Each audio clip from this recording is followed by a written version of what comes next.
CM Chandrababu నాయకత్వంలో కూటమి ప్రభుత్వం అభివృద్ధి పదంలో ముందుకు దూసుకుపోతుందని మంత్రి కొలుసు పార్థసారథి అన్నారు. ఏలూరు జిల్లా నూజివీడులో నిర్వహించిన మినీ మహానాడులో ఎమ్మెల్సీ ఆలపాటి రాజేంద్ర ప్రసాద్ తో కలిసి మంత్రి పాల్గొన్నారు. గత వైసీపీ ప్రభుత్వం చేసిన విధ్వంసాలు, ఆర్థిక పరమైన విధ్వంసాలను అధిగమిస్తూ సంక్షేమం, అభివృద్ధి కార్యక్రమాలను చేపడుతున్నామన్నారు. నిరుద్యోగులకు ఉద్యోగ అవకాశాలు కల్పించడమే లక్ష్యంగా కూటమి ప్రభుత్వం పనిచేస్తుందని మంత్రి వెల్లడించారు. ఒక సీనియర్ పార్టీగా మనం మెజారిటీ పార్టీగా తెలుగుదేశం పార్టీ పెద్దలు కానీ యువత కానీ ఎవరు కూడా కంగారు పడకుండా, ఎవరైనా అటువంటి మాటలు మాట్లాడినా సరే దాన్ని ఇష్యూ చేయకోకుండా ఖచ్చితంగా మనం సమర్థంగా ముందుకు తీసుకెళ్లాలని చెప్పే మాట చంద్రబాబు నాయుడు గారి మాట అని మీ అందరికీ కూడా నేను తెలియజేస్తా ఉన్నాను.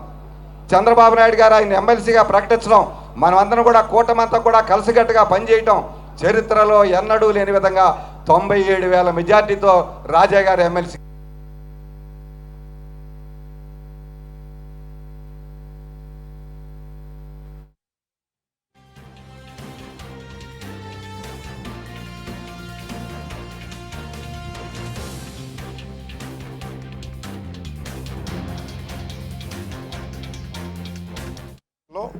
అద్భుతంగా పనిచేస్తుందని చెప్పేసి చెప్పక తప్పదు.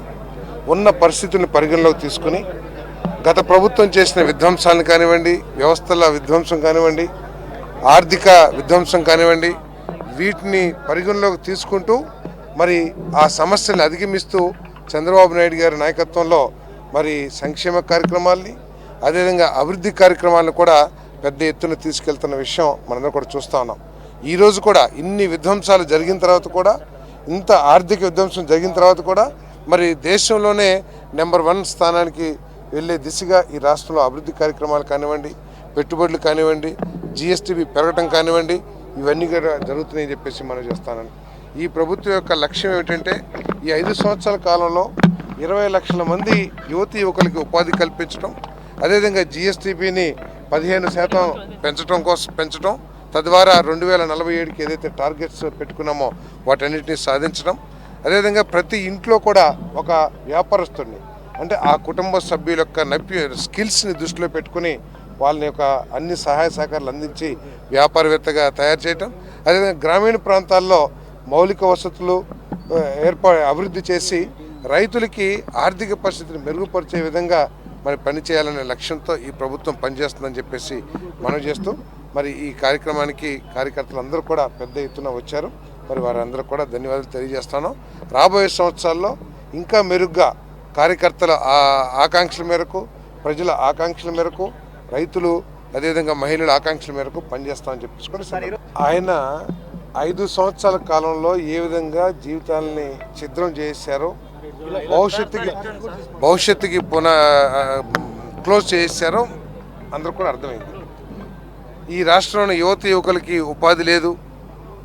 ఈ రాష్ట్రంలో ఎవరి విలువ కూడా పెరక్కోకుండా పరిపాలన చేశారు. అన్ని విధ్వంసాలు, లేతే అపోజిషన్ పార్టీస్ని అణగదొక్కటమో, లేకపోతే కేసులు పెట్టి అరెస్ట్ చేయటమో, ఇవే లక్ష్యంగా పనిచేశారు తప్పితే ఎక్కడ కూడా రాష్ట్ర భవిష్యత్తు కోసం కానివ్వండి, రాష్ట్ర ప్రజలకి మేలు జరిగే విధంగా కానీ పరిపాలన చేయలేదు అనేది ప్రజల ఓటు ద్వారానే అర్థమైపోయింది.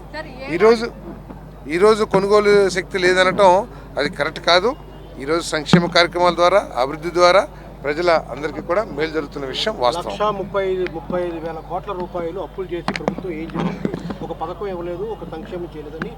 పథకాలు ఆయనకి కనపడతలేదేమో కానీ పథకాలు చాలా చేసింది. అసలు ముందు ఆయన చేసిన అప్పులు ఏదైతే ఉన్నాయో ఆ అప్పులకి వడ్డీ కట్టడం కూడా పెద్ద కార్యక్రమం అనే విషయాన్ని ఆయన మర్చిపోతున్నట్టున్నాడు.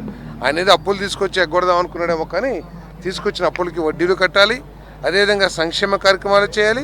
ఆయన రోడ్లు గుంటలతో నడువులు ఇరిగిపోయినా లేకపోతే ఏమి జరిగినా కూడా పట్టించుకోకుండా వీడియోలు వాయించుకుంటూ కూర్చుంటే కుదరదు.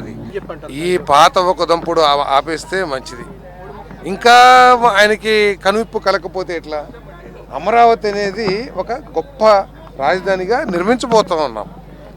ఒక 2 సంవత్సరాల్లో ఆయన కలతం చూశాడు. ఆయనకి ఎక్కడెక్కడ కట్టాలో 5 సంవత్సరాలు ఏమన్నా ఒక బిల్డింగ్ అని కట్టారా, ఒక ఆఫీస్ అని కట్టారా? అన్నింటినీ అది టెంపరీ, ఇది టెంపరీ అన్నా కానీ ఒక పర్మనెంట్ బిల్డింగ్ అని కట్టగలిగారా 5 సంవత్సరాల్లో? రాజధాని అమరావతి అన్నారు, లేకపోతే వైజాగ్ అన్నారు, కర్నూలు అన్నారు, కానీ ఎక్కడ ఒక బిల్డింగ్ కూడా కట్టలా, కనీసం ఒక రోడ్డు వేయలా. సో ఆయన మాట్లాడటం అనేది అంత సబబు కాదు. ఏ విధంగా రాజధానిని డెవలప్ చేసుకోవాలో, ఏ విధంగా రాష్ట్రాన్ని అభివృద్ధి చేసుకోవాలో ఆయన దగ్గర నుంచి నేర్చుకోవాల్సిన అవసరం లేనే లేదని